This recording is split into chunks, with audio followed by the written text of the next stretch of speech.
I'm Frankie Boyle. I'm a comedian, and I've always loved football.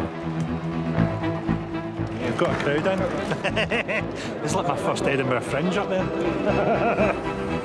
This year, Russia will host the World Cup for its first time. How do you think the World Cup's going to go? Brilliant. Come to Moscow, don't be afraid of anything. Come on, what can go wrong? When the BBC was looking for someone to explore Russia in the build-up to the greatest show on earth, it had my name written all over it. In the run-up to the 2018 World Cup, relations between Russia and Britain are so bad that nothing I can say or do could possibly make them any worse, is the lie that I told BBC commissioners.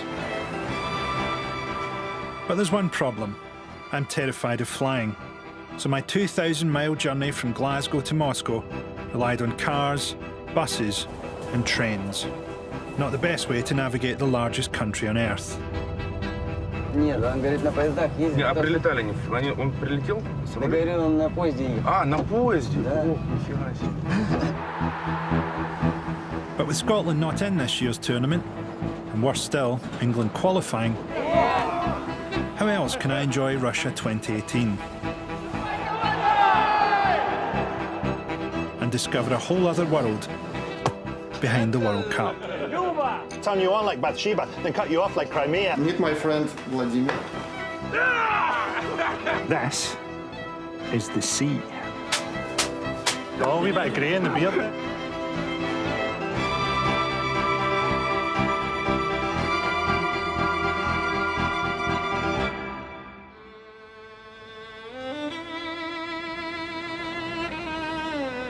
Welcome to Russia.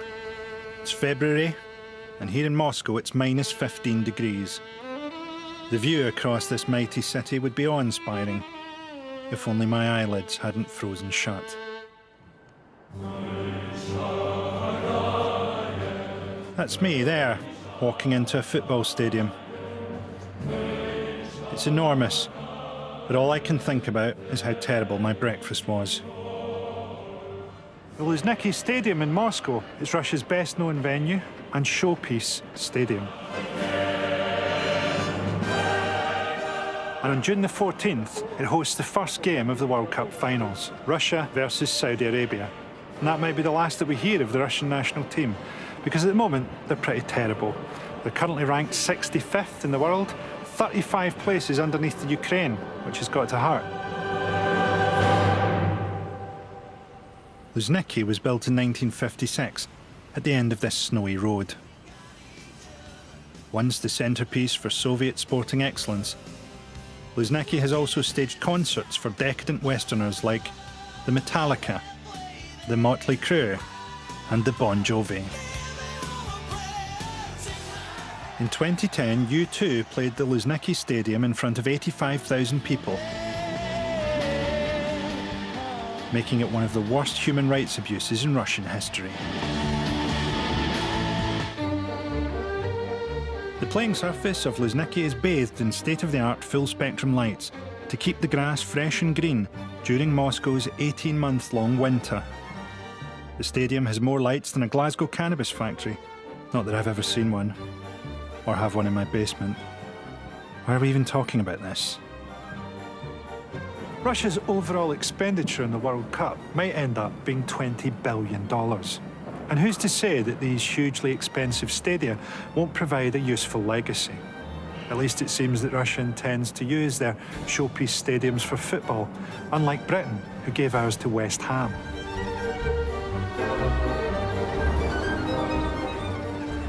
Of course, Russia isn't spending all this money just to showcase a fairly poor national team. Like any World Cup hosts, they're involved in national image building. Russia. 8 years ago, an international gang of criminals, known to Interpol by the codename FIFA, awarded the World Cup to Russia. Many people assume that Russia bribed FIFA to host the 2018 World Cup, but I prefer to think that they did it the old-fashioned way, with death threats. The computers that Russia used for the bid were smashed up and destroyed after it was completed. Is that corruption, or just how any of us react when we've completed a deadline? Being awarded the role of World Cup hosts was a dream for Russia. It's time to shine on the international stage. But the dream went horribly wrong. Things kicked off in Ukraine. Russian soldiers annexed Crimea. Russian fans invaded France. Russian athletes got high. Russian gays got screwed. Russian prostitutes got work. And the image of the world's largest country was in tatters. Should Vladimir Putin be leading Russia? Can any man simultaneously run two superpowers? Did Russia hack the American election? Nobody knows for sure. All we know for sure is that they recently hacked into my phone and filled it with porn just before my girlfriend looked at it.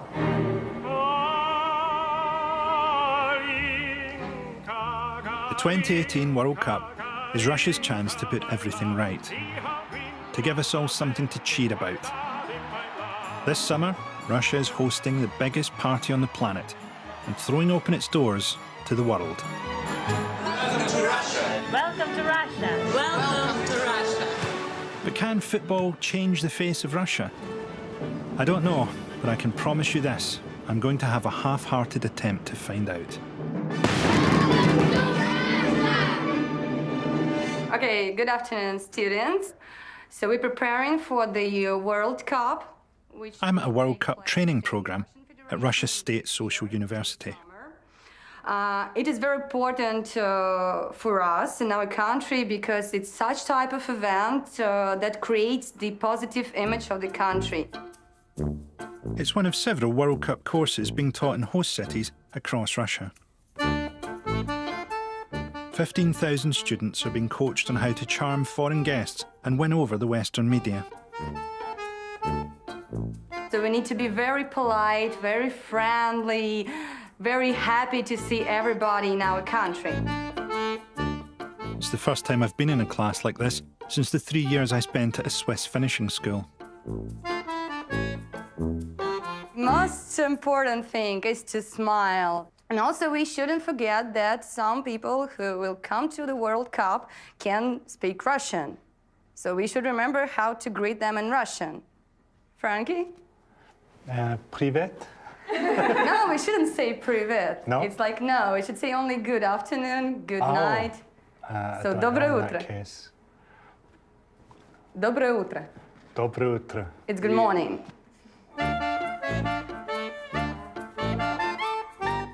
Next lesson is about helping a tourist lost in the Moscow subway. Okay, we need to go to Tretyakovskaya from Sportivnaya. It is here, just in case. So the second one? The teacher decides to test the travel skills of a typical Scottish idiot. How do I get to Kremlin? I go for 3 stops and then I get out and then there's a Bolshoi. Here. There's a thing British people often say when they're given directions at the end, they go, you can't miss it. Even though there's a good chance they will miss it and get lost and die at the side of a motorway somewhere, you just try and give them that wee moment of comfort. You can't miss it. Once students have learned how to cope with the disorientated comedian, it's on to something slightly easier. How to survive a chemical attack. I have a massive head, so I don't even know if the gas mask will fit.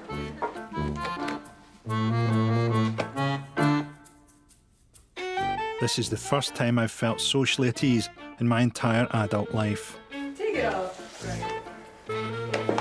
Now you're ready for a gas attack? I should shave before the gas attack.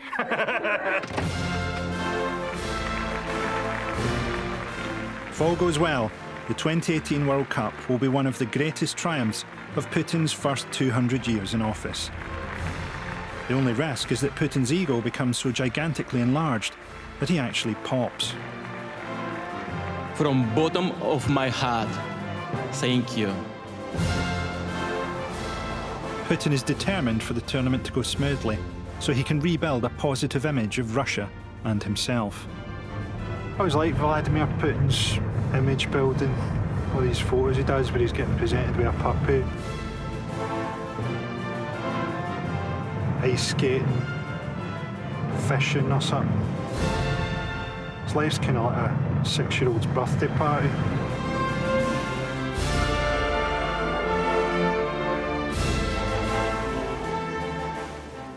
There he is on a horse. He likes a horse. He's a one-man centre parks. If I ever get to meet Putin, I'll probably take my top off and challenge him to an erotically charged wrestling match, which I'll let him win.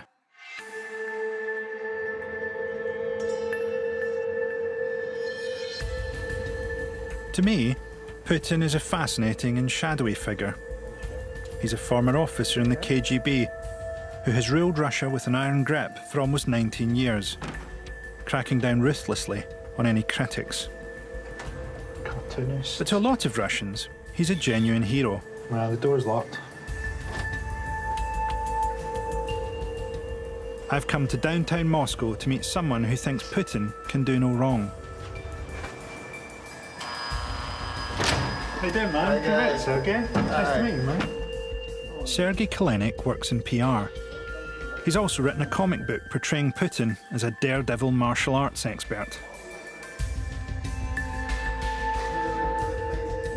I'm hoping Sergei can give me an idea if Putin can pull off the PR coup of the decade to put on a World Cup which creates a positive image of Russia. Meet my friend Vladimir. Big lad. Stop. Are you a bit of a Putin stalker? Yeah. You're a big fan of Putin? Yes, of course. Nobody can do what Putin doing. And people like this. If Putin wasn't the people's choice, he won't be a president. You know that in the West, he's got quite a bad image, really. They think that the photos and stuff that he does, they find that a little bit kind of ridiculous. Putin is just a person that trying to do his best. All this fake news, all this propaganda about evil Russia, about evil Putin, everything in the West trying to paint Russia in black and white colors, like it's a shame, it's dictatorship and something like this. But come on, guys, it's not working like this. How do you think the World Cup's going to go? I think it will come brilliant. What can go wrong? Is there any worries about hooligans or anything? I can guarantee you that will be zero troubles. Don't be afraid of anything. Propaganda is propaganda and reality is reality. And we will see that Moscow is typical European city. For Russia, it's very important to make a good picture, a good image. Sergei worked with illustrators to give Putin's image a makeover by creating a comic strip called Super Putin. You super guy.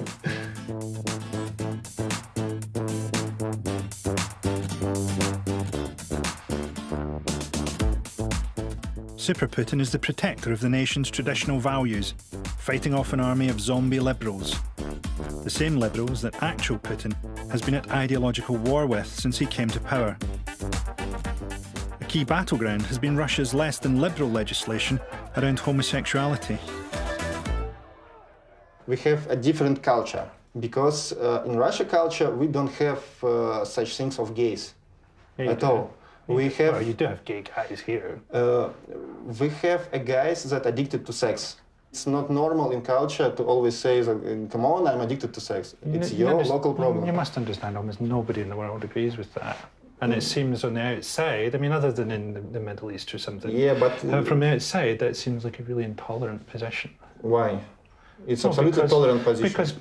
Because gay people are allowed to love whoever they want, are allowed to make love to whoever they want, and they shouldn't be told whether they can or can't by the state. I don't know why you're so obsessed with this. I'm not obsessed with it. Because it's propaganda about Russia, the image of Russia. No, it's not propaganda about Russia, and I couldn't be further removed from the sort of people who believe propaganda about Russia. But I think if Russia wants to present itself on the world stage as progressive in any way, that's a very silly law to have. When you think that there's no propaganda and there's a I don't think clear means this is definitely propaganda. Oh, yeah, I mean, always question everything, but I don't have to question whether gay people should have exactly the same rights as straight people, because it's all about equality. And surely the founding of Russia and communism and socialism and everything is all about equality. And if it's equality for anyone, it's equality for gays and straights the same as it is for women and men, the same as it is for everybody.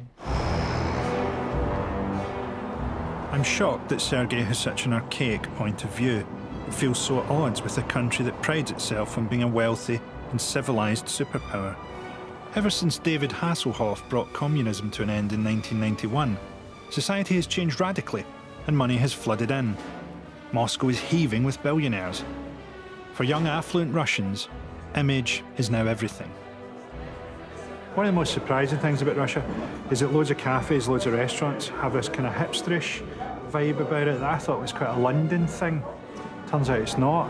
I wonder if it's because Russians own so much of the property in London. Like maybe people are like, trust me, this will work for a restaurant idea. I have 364 flats in Shoreditch. I know what I'm talking about. Or maybe it went the other way, you know? Maybe it originated here, and Russian people, when they came over to London, were like, we need to civilize this place. Start serving fries on a skateboard and pouring cocktails out of a watering can. Teach these people how to live. So hipsterish is Moscow that after only a few days here, I'm feeling the need to sharpen up my own image. In Russia, a beard is seen as a sign of masculinity and heterosexuality. And it's true. Since I've been here, almost all the men I've had sex with have been clean-shaven. But Russian ideas about masculinity are changing, and male grooming is being seen as more important. Russian men, especially the younger generation, are expected to take more care of their appearance, and trendy hipster barbershops are popping up all over Moscow.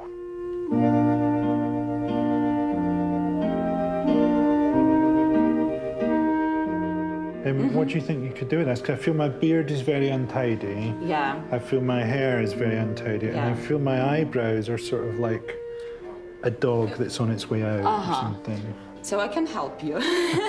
A girl barber can do a man handsome, brutal and masculine. Yeah. Well, I'm up for that. Lisa Sokolova has set up Moscow's first all-female barbershop. Actually, the Russian society, a hairdresser, he can only be, for example, a gay or a girl. But for those men who like afraid of gay hairdressers, they prefer to go to girls. They're afraid of gay hairdressers? Yes, yeah. In Russia, we have like these very patriarchal traditions, and mostly men want to be dominant. Right. Yeah, we love this like traditional gender things. We like man power. Russian girls, they dream about a strong, brave hero who will defend them, who will take care of them. In Russia, the society is not feminist.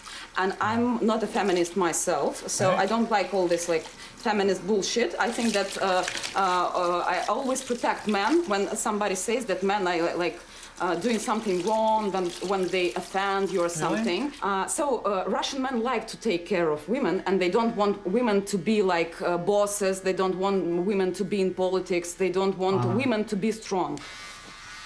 All the stuff you're saying about the Russian idea of women can't be the boss and can't be in control, but you are the boss. Yes, and I am strong. You are strong. And I'm strong. And you are all these things. Yes. Russian girls are something specific because on the one hand we're quite like this princess style and all these like ladylike girls, but on the other hand we are very strong because after the Second World War, because there were not so much men left after the war. So you know that Soviet Union was the first country where men and women started to be equal in rights. Do Russian people have any images of what Britain's like? I really do respect Great Britain and British people. I really love British humor. For example, your show like Little Britain. But yeah, I watched your stand-up shows and I don't understand a word. Nobody understands me. Because it's the humor. It's not typical for Russian people. You make fun of the things which I don't understand. But you look nice. I like, and the people are laughing. People like coming up to you at the street and asking you for that. They say, "Oh, I love you so much. You are my I don't know. You're my god." Not many of those. What else can I say? Great Britain is known for football and football fans. Most Russian football fans take after British football fans. It's very trendy to be like a British football fan. They like Burberry, Fred Perry. Do you ever get people in here who are football hooligans? Yes. Yeah? Yes, football hooligans. And I also had a boyfriend who was a football fan. For example, after the fight, when he was injured hard, I took him to the hospital with this head and blood falling from him, and I felt like I'm this hero girl. I don't know how to explain it, but it was very romantic. It's very interesting to talk to you. Yeah, You're a nice person. Yeah. After Lisa's compliments, I enjoy one of those heady moments of feeling so good that I decide to walk 600 miles to my next destination.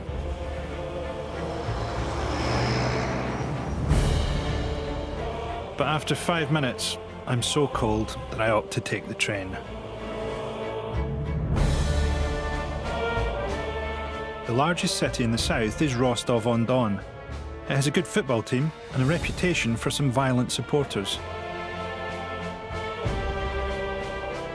The journey to Rostov lasts 20 hours, but it beats flying. The only reason to take an internal flight in Russia is to see the beautiful countryside as your plane cartwheels into a forest.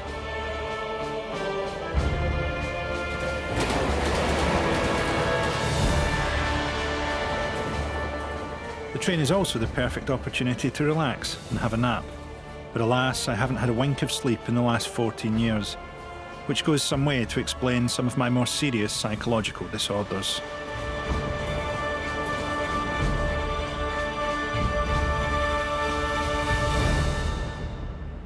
Russia has 11 World Cup host cities, but I've decided to come to Rostov for a very good reason. It's twinned with Glasgow.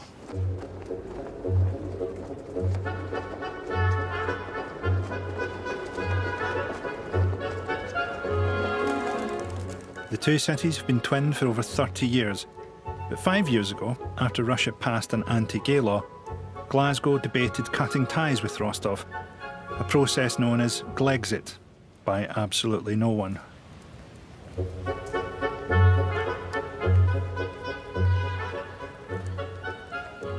Like the two ugliest people at the disco, Rostov and Glasgow got together when every other city in the world had already paired up.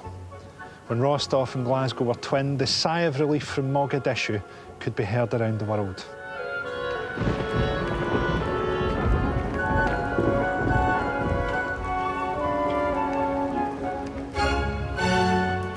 Now, the people of Rostov and Glasgow might seem very different on the surface, but deep down inside they have something important in common: cirrhosis of the liver.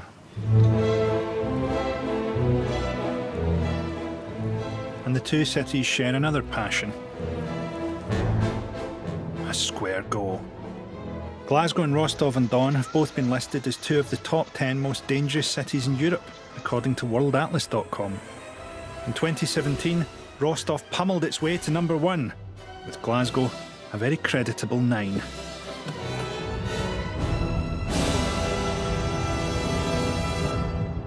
Does this remind you of Glasgow, Frankie? Yeah, a little bit. You know, certain parts of Glasgow. Well, obviously the huge Russian Orthodox communities in both. Are you surprised at Russia so far?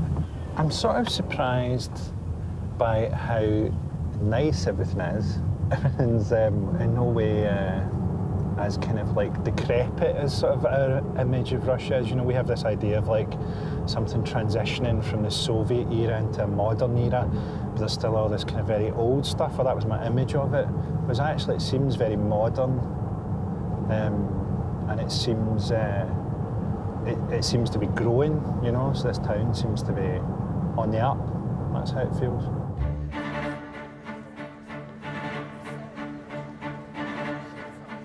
During the World Cup, Rostov-on-Don will host 5 football games in its new purpose-built 45,000-seater stadium that stands on the banks of the mighty River Don. The River Don, on which the city stands, divides it into 2 parts, the Asian and European parts of Russia. It's a city of 1 million people with a large Cossack population. Cossacks were warriors who ventured into Siberia in pursuit of skins and ivory. Warriors so bored of humanity, they decided to fight elephants in a town where the air is made of ice. Why wouldn't you want to be a Cossack?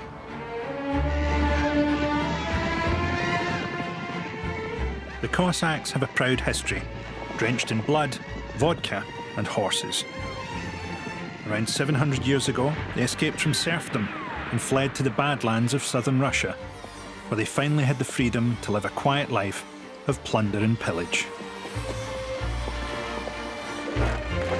Anyone coming to Rostov-on-Don for the World Cup is going to see plenty of Cossacks.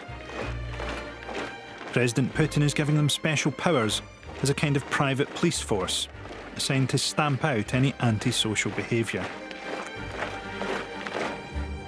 The Cossacks played a similar role at the Sochi Winter Olympics, where they helped to keep the peace in true Cossack fashion.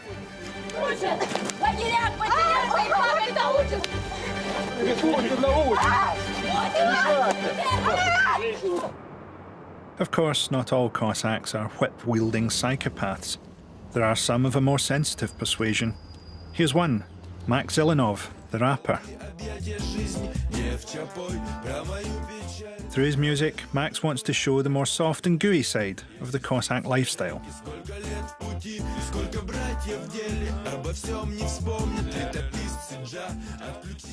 I'm a huge fan of hip-hop, and I'm looking forward to hearing Max flow. But first, he wants to introduce me to the culture. How you doing, man? You Max? Max. How you doing, mate? I'm Frankie. Frankie. Это тоже Max. Also Max. Hey, how you doing, Hello. Max? Translate. This is cool. You got a sword? Шашка. Oh, it's a stick. It's a weapon. Oh, right. No shit. It's a sword. Рубить будем, скажи. You arrived yesterday just? Aye, yeah. I don't fly, so I've just been taking trains everywhere. Они в Платов прилетали? Аэропорт Платов? Нет, он говорит, на поездах ездит. Не, а прилетали они? Он прилетел? Я говорю, он на поезде ехал. А, на поезде? Да. Ох, нихера себе. Max and his brother-in-law, Little Max, are taking me to meet his mum to celebrate International Women's Day. First, they want to buy her some flowers.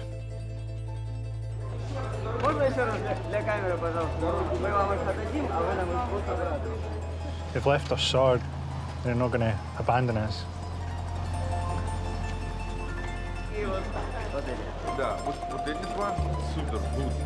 International Women's Day is a worldwide campaign to promote equal rights. In Russia, they mainly do this with fresh flowers, compliments for the ladies, and a special message from President Putin. Дорогие женщины России, от всего сердца поздравляю вас с Международным женским днем. Только вы, женщины, способны создавать радушную атмосферу на работе и в семье, брать на себя повседневные заботы о доме и детях. Еще раз поздравляю вас, дорогие наши женщины, с праздником. Будьте любимы и счастливы.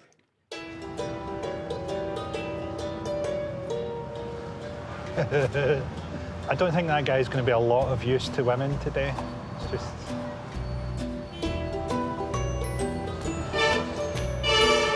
Flowers. Happy Women's Day. Yeah, now we are arriving to our parents' house.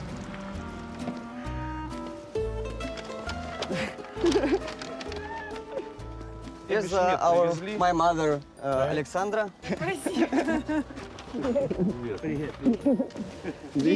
Кстати, надо переодеваться. How you doing? Pleased to meet you. I'm Frankie. Hiya. Pleased to meet you. Got you these for Women's Day. This sword doesn't mind. This is his.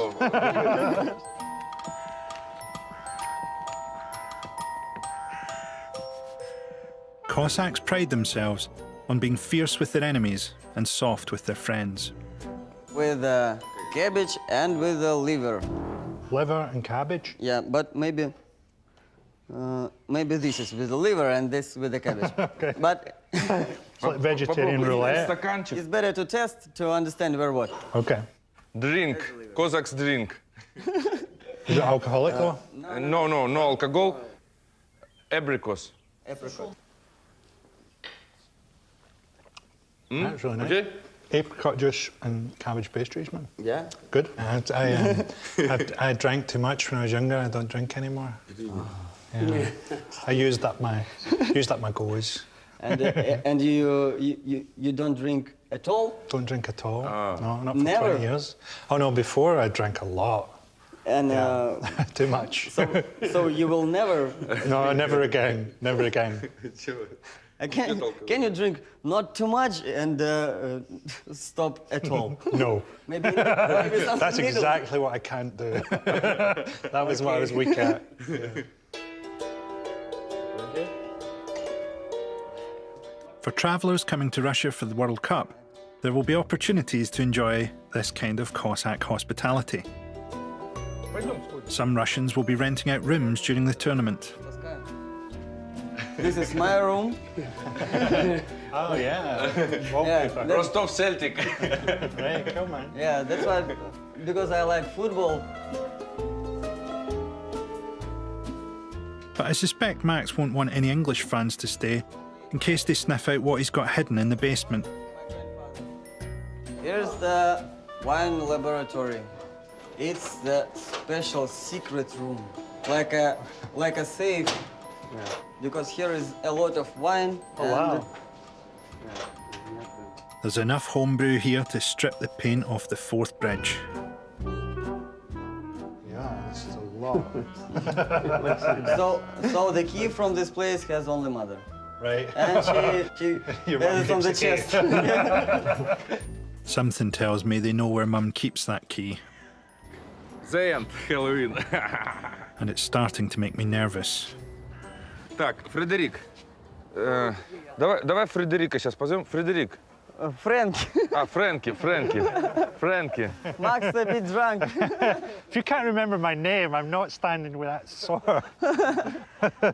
Ты должен запомнить его имя, а то тебе. A drunken Max introduces me to the deadly Cossack shashka. Shashka is the #1 blade in the world. С Cossacks. Шашка.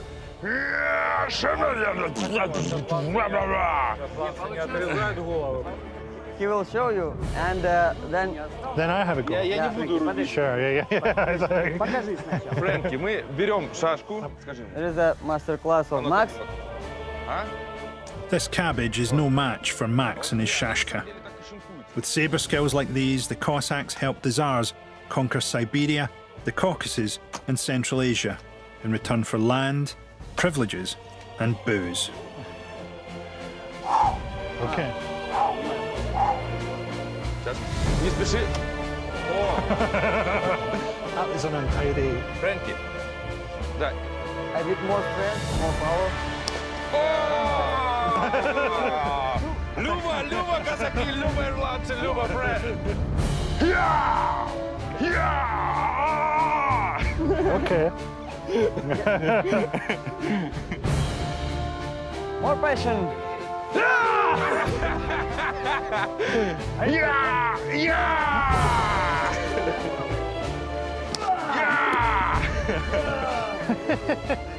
Состояние. How do you feel? Yeah, I feel intense, man. I feel like I really fucked that guy up. Very sinister. It's quite frightening to be slashing through the air with that. These traditions, first of all, love and believe in God.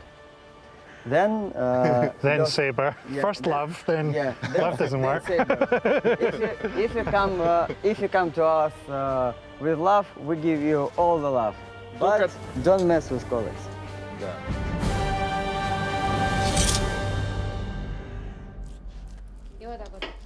As it's International Women's Day, it's the men's job to prepare the fish stew. I tend to bake potatoes literally so that I don't have to do this.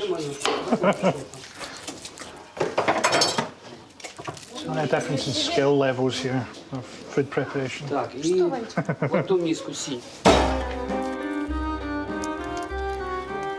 Thankfully, Glasgow has a vibrant barbecue culture, so I can really muck in here. Fish heads. Давай ему секунду туда. Piece by piece. Yeah, like this.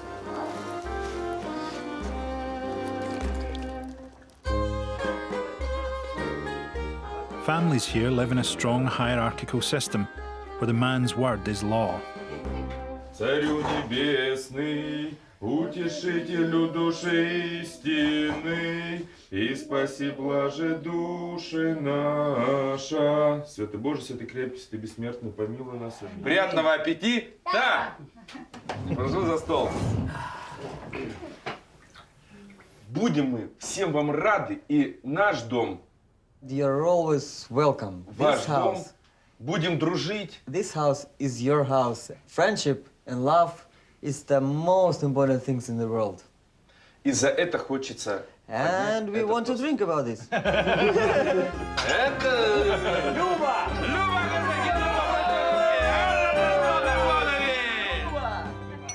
I'd just like to say thanks for taking me into your home and showing me about being a Cossack, and for teaching me to truly fear the sabre.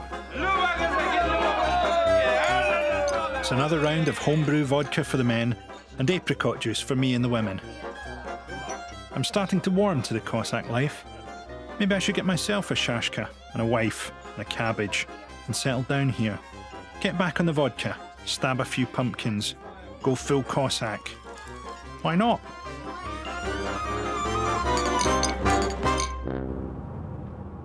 It's all too horribly tempting, so I make a run for it while I can.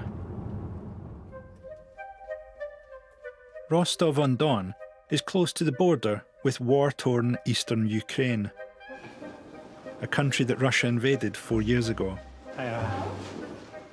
Fans staying here may feel a little uneasy. Thanks. But they should have no fear. The hotels in Rostov-on-Don are taking the safety of their guests very seriously indeed. Just found this in the wee book they give you in your room. If you are held hostage or kidnapped, do not resist. Execute the initial orders of terrorists. They can be people with unhealthy state of mind and behave unpredictable. They are notoriously unpredictable terrorists. I shouldn't imagine at the Premier Inn Lenny Henry ever has to do any of this.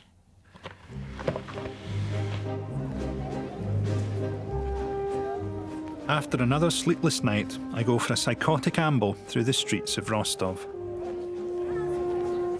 Rostov has a reputation as quite a tough town, but it seems to be really nice so far. The football fans have a reputation for being quite tough.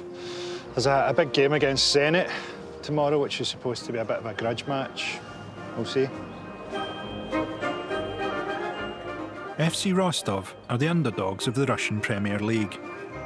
Their nickname is Muziki, or Tough Guys, and their supporters love nothing more than to take their shirts off and kick each other's rib cages in.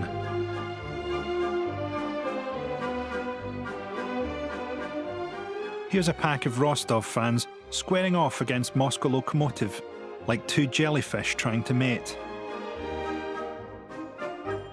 This may be the most erotic footage I've ever seen.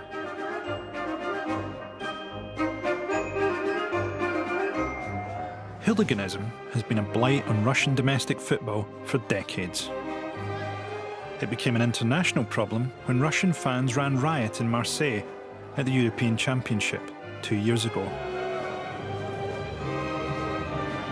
This is Russian football, floodlights for a 2 o'clock kickoff. I'm hoping to speak to a Rostov hooligan at the match and find out if the violence is as bad as the press make out.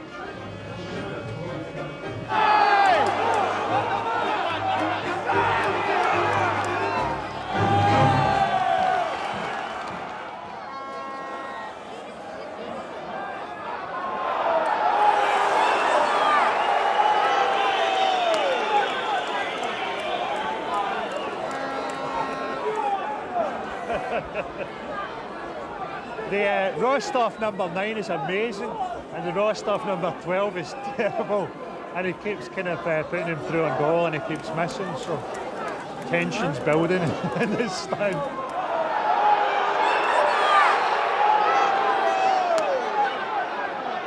I got a new phone when I arrived in Russia.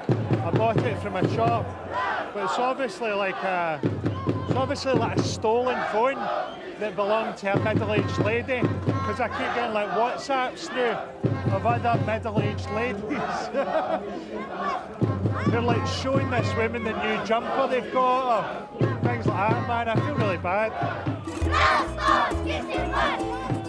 I'm surprised at how non-confrontational this match is turning out to be.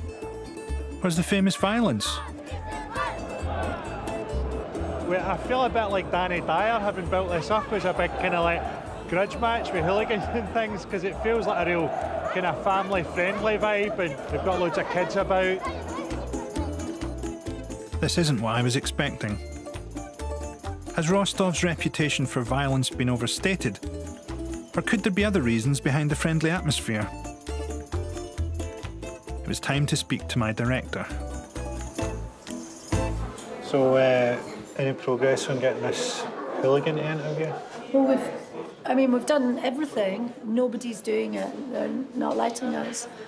The story we've been told is that the FSB are going around people's houses, all the known hooligans, and they're knocking on the door and they're basically saying to them, you either leave the country or you stay at home and you do nothing. So nobody's going to speak to us. So he's threatening them? Yeah, definitely.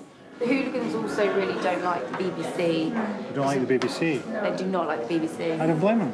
Yeah. I'm sad that we won't be able to talk to any of these people, because I find them quite fascinating, you know. I think hooligans get a hard press. People say, oh, these troublemakers, you know, they never really care about the football. If anything, they care about the football too much, you know. You never hear anyone saying, well, these ultras have taken the recent run of bad form incredibly well. Surprisingly calm about the whole thing. So yeah, we'd like to talk to someone like that, but sadly, it's not going to happen. There's only one thing that could cheer me up. A World Cup song. The worse the World Cup song, the more I love it.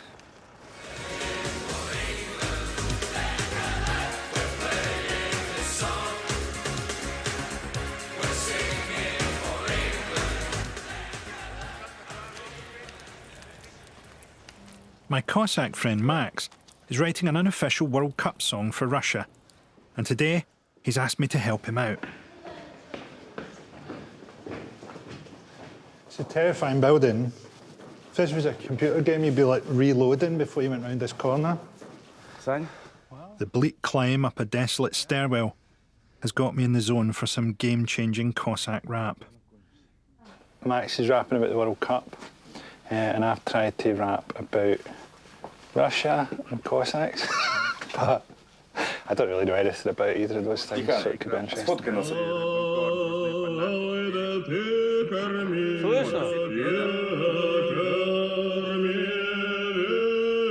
Дон футбольный тоже вольный, ведь он дон. Временные колесы на левом на стадион. Хлеб и зрелище трибунны, гладиатор с мечом.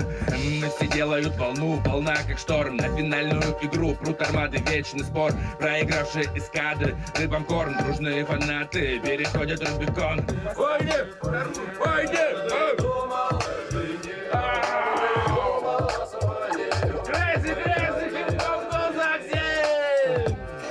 Ну или Скотланд чемпион, или Ингланд чемпион, Вообще, она вообще тема.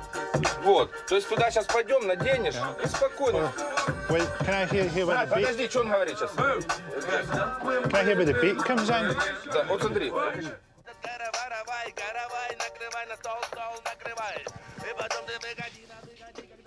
Проигравшие эскадры, рыбам корм, дружные фанаты переходят Рубикон. Фрэнки, go!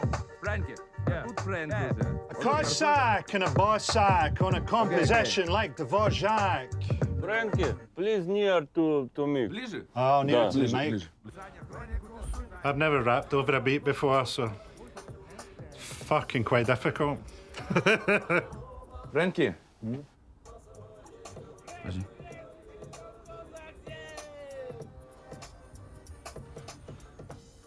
И начинаешь. Понял? Invading your shit like fucking Julius Caesar. It's Game of Thrones and we're the gears is fucking Khaleesa. We're beefing with FIFA, supplying Putin with reefer. We turn you on like Bathsheba, then cut you off like Crimea. A BBC blang tang, pumpkin to pumpkin. You know our golden flows and press the hose like Potemkin. Fuck that last bit up. Get that last bit again. Ow! A BBC blang tang, pumpkin to pimp king. You know our golden flows and press the hose like Potemkin.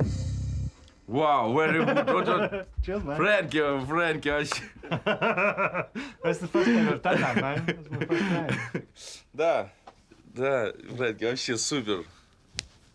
А как вот сказать, принеси листу. Да. Правильно? Oh, he's put it up on Facebook. I hope people in Scotland see that. They'll be so baffled. What is he doing?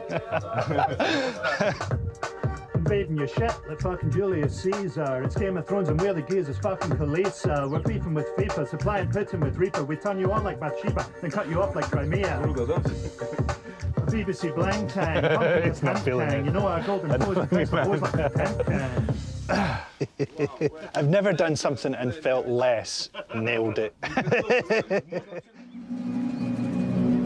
It's almost time to get straight out of Rostov. But before I go, MC Max wants me to swing past his place. My cat, Пушок. Pushok. А еще и my автомат.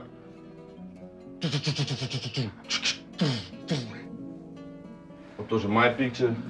Это Путин. Putin? Vladimir Putin, are you a fan? Да. Каддафи. All the greats. Max likes to paint portraits of icons, which makes his next request all the more surprising. You painting. Yeah, Okay? you're going to paint me? Да. Great, man, yeah, I'm all for it. Вот садись сюда, I'm on the попробуй. saddle? Да, все, Why not? вообще. Вот садись. Вот так вот. Am I mounting it correctly? О. Фрэнки? Can I be a Cossack? Это, да, козак. Папаха. Вот так. О. Very good. Вообще классно, Фрэнки. Cossack. Козак Фрэнки. Классно, Фрэнки. Is my form right? Вообще. I'm looking across the steppes, mate, across the plains. Фрэнки супер козакс. О.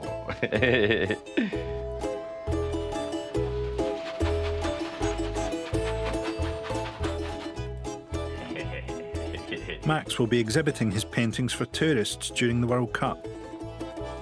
Whether my portrait will make the grade remains to be seen.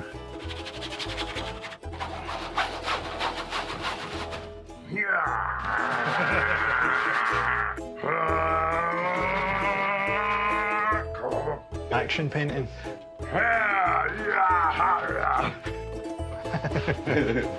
The end.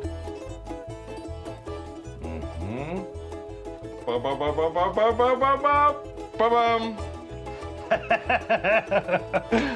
think it's very flattering, man. I like it. Yeah. I think you've been kind to me, man. You've taken a few pounds off there. Frankie Don Cossacks. I think you've captured my essential nobility really well.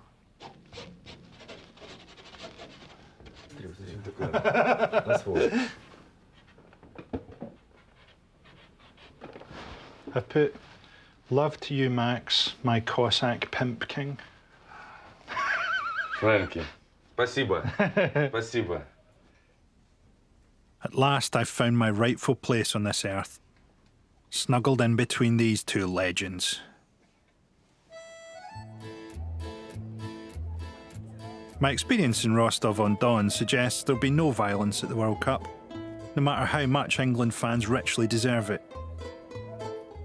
The World Cup's a chance for Russia to rework its image, and not only with videos of strange national stereotypes. They've also taken the progressive step of giving a woman a top World Cup job. Meet Victoria. It's a big honor and a huge responsibility to represent my country around the world and to be the first woman FIFA ambassador in the history of the World Cup. It's only 100 days before the tournament kicks off, so Victoria's hosting a press conference and demonstrating the sort of penalty England will go out taking in the quarter-finals. I would like to say that the main message from FIFA this year for this World Cup is zero discrimination and everyone's welcome. So Russia's World Cup is looking good. The stadiums are being built, There's a woman in charge, and the hooligans have promised not to kill anyone. What could possibly go wrong? It really is like the Cold War. Police in full chemical suits on the streets of Salisbury and a Russian double agent who worked for MI6 feared poisoned and critically ill. When a former Russian spy and his daughter are found slumped near Zizi's, it's not the prawn linguine the British press are quick to blame.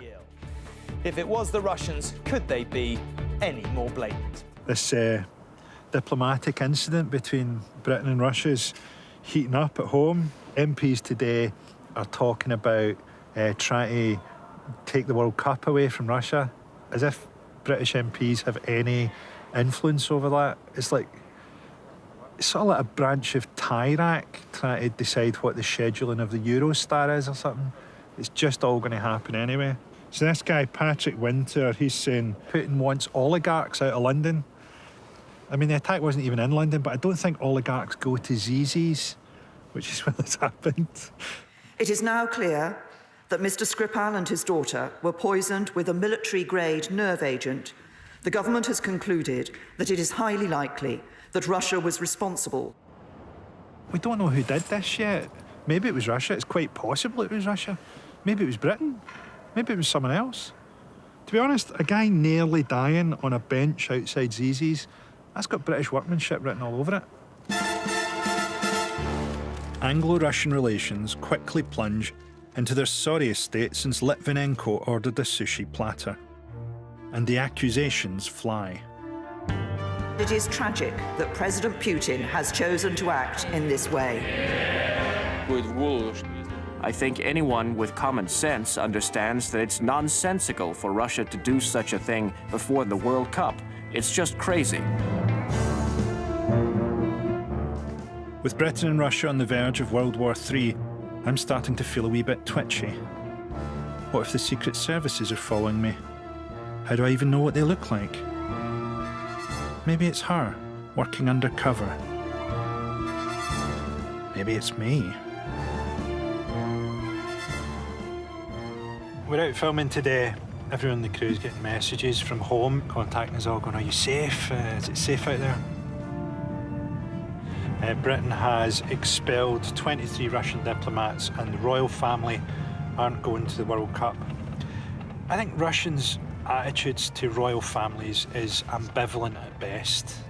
They have a checkered track record in that area. And we've not noticed yet us getting followed by any security services or anything, but to be honest, I would welcome being compromised. I think today, I'd quite like to be pissed on just to warm up, to be honest.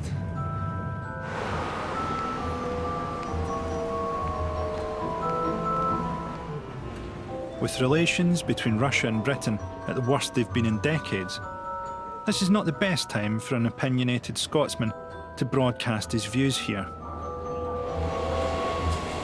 But I've been invited back to Moscow to do exactly that on an English-speaking radio show.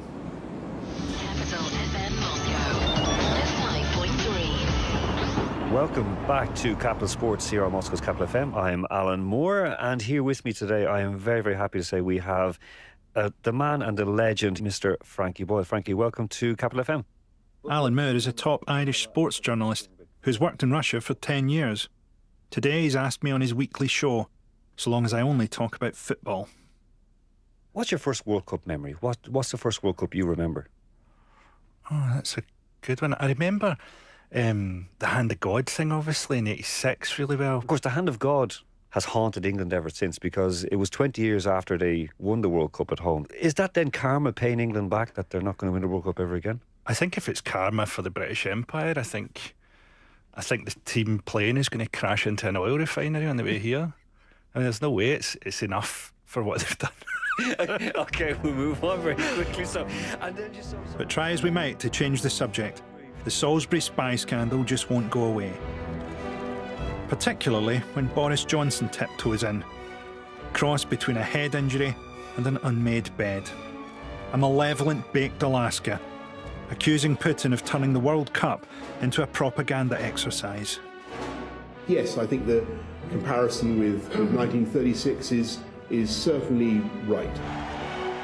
The 1936 that Boris is making a tactful comparison to is Hitler's 1936 Olympics.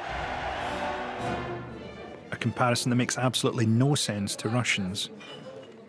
That seems to have touched a bit of a nerve. I think that's upset a lot of people. Like, you know, when Boris Johnson compares modern-day Russia to Nazi Germany after everything that happened in the Second World War and 25 million people losing their lives to fight for, you know, that's freedom. a big button to press for Russian people, isn't it? If you start talking about the Nazis that they fought so hard against. For the Russians, it's difficult to understand why Britain is picking on them, because they put a lot of stock by Great Britain, and they love British things. I mean, Hamley's Toy Store is a huge hit here, and Marks & Spencer. So it's upsetting for Russians.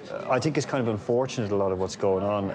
You sort of feel like if they really don't like Putin in the West, they're sort of going the worst way about getting rid of him, because everything they do, from encircling Russia with nuclear bases to sanctions, everything they do plays into his narrative of, oh, Russia's under siege. He has such a vast country, it covers 11 time zones. How do you create a story that bonds all those people together that isn't us against the world? Do you know what I mean? So they kind of are playing into his hands a bit.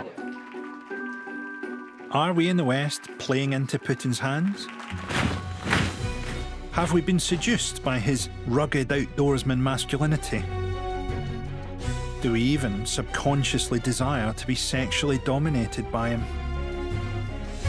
Well, I can't speak for everyone, but what I do know is that the World Cup couldn't be better timed for Russia. With World War III inching ever closer, what greater distraction could there be than for Russia to host the biggest show on earth? A lot of people are worried about this World Cup. And strange as it is to see FIFA associated with corruption, the choice of Qatar as the next World Cup venue has surely taken some of the pressure off. Russia must know that to be seen as a fairly safe choice, all they need to do is avoid working any slaves to death or stoning the wags. Of course, this has been billed as the tournament from hell, because the tournament of minor transport delays to some venues wouldn't sell any newspapers. Anyway, they don't play football in hell, they play cricket. They play cricket all day long, and every 1,000 years they have a break for the Tour de France. Next week, I'll be making another half-hearted attempt to get behind the scenes of Russia's World Cup. Thanks, man. Bit of a shocker for the fans, the introduction of a 45-year-old captain. I'll be visiting one of the wealthiest clubs in the country. It feels like quite an alien experience to come here, you know, it feels quite Viking and stuff. Bearing all at a post-match sauna. Do you have women? Would I be here if I had a woman? And braving the most dangerous footballers in Russia. You wonder what the injury lists are like in this game, you know? Ilovich is missing this season as he's lost both legs at the knee.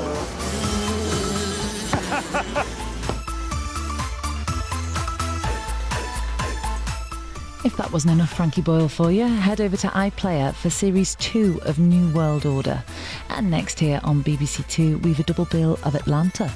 And Paperboy tears into Justin Bieber, all in the name of sport.